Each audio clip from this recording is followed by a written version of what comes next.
और अब तक की सबसे बड़ी खबर आपको बता दें कि बहुत बड़ी खबर धनबाद से आई है, जहां डिप्टी मेयर अरुण चौहान के खिलाफ कोर्ट में आवेदन पड़ा है। और आवेदन जो दिया गया है तो शपथ पत्र में छुपाए आपराधिक मामला से जुड़ा हुआ ये कोर्ट में आवेदन दिया गया है। और आवेदन में जिक्र है कि शपथ पत्र में आपराधिक मामले को छुपाया गया है। बता दें कि अरुण चौहान डिप्टी मेयर ने आज ही अपने पद की शपथ ली है और इसके बाद ही धनबाद कोर्ट में पार्षद के पद पर जीत को अवैध घोषित करने की मांग कोर्ट से की गई है।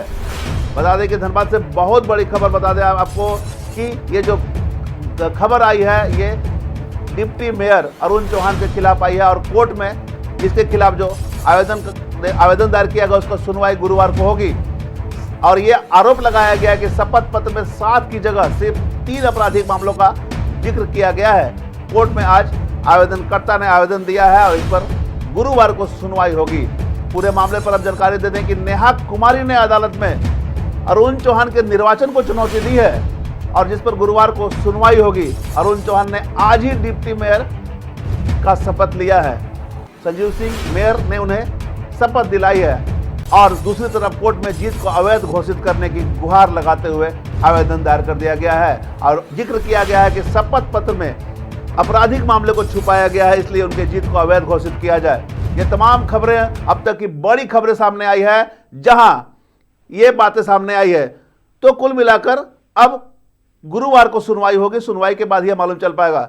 लेकिन एक कहावत है, सिर बुढ़ाते ही ओले पड़ना, जिसका अर्थ है कार्य की शुरुआत में ही विघ्न या मुसीबत आ जाना।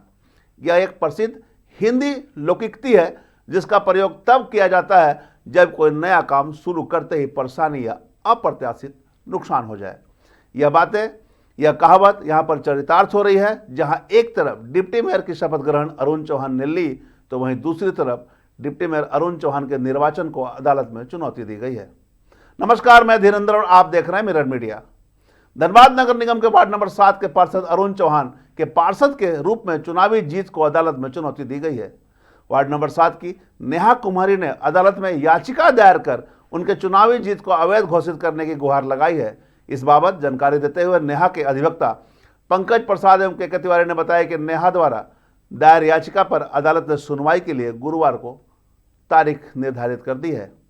धनबाद के अवर न्यायाधीश की अदालत में दायर याचिका में नेहा ने आरोप लगाया कि अरुण चौहान ने चुनाव पदाधिकारी के समक्ष नामांकन के समय जो शपथ पत्र दिया था उसमें उन्होंने अपने ऊपर केवल 3 आपराधिक मामले लोयाबाद थाना कांड संख्या 55/19 एवं सत्रवाद संख्या 112/26 एवं जोगता थाना कांड संख्या 9/24 का उल्लेख किया, जबकि अरुण चौहान के विरुद्ध लोयाबाद थाने में कुल 7 मामले लंबित है, जिनमें लोयाबाद थाना कांड संख्या 11/17, 7/19, 51/18, 42/17, 23/17, 26/15 और 49/21 लंबित है।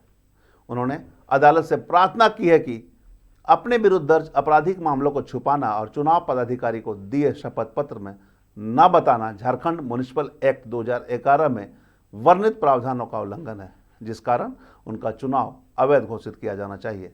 इस बाबत उन्होंने सर्वोच्च न्यायालय द्वारा 2002 में पारित निर्णय का भी हवाला दिया है। उन्होंने कहा है, अदालत को बताया है, अरुण चौहान द्वारा यह कार्य व्यवस्था के साथ किया गया धोखाधड़ी है। अदालत में गुरुवार को सुनवाई की तिथि रखी गई है। ऐसे में अब देखना होगा कि सारे तथ्यों की जांच पड़ताल के बाद अदालत का फैसला क्या होता है। लेकिन एक तरफ डिप्टी मेयर के शपथ ग्रहण के बाद जिस तरह से अब कोर्ट में याचिका दायर की गई है, ऐसे में सबकी निगाहें अब कोर्ट के फैसले पर टिकी है। देखना होगा कोर्ट का फैसला क्या आता है। गुरुवार यानी कि कल इसमें सुनवाई होनी है। सुनवाई के बाद क्या कुछ फैसला और किस प्रकार से अदालत का फैसला आता है देखना होगा। लेकिन जिस तरह से अभी ये बातें सामने आई है, अब सबकी निगाह कल की सुनवाई पर टिकी है। तमाम इससे जुड़ी खबरों से लगातार आपको अपडेट करवाते रहेंगे। बने रहे मिरर मीडिया के साथ।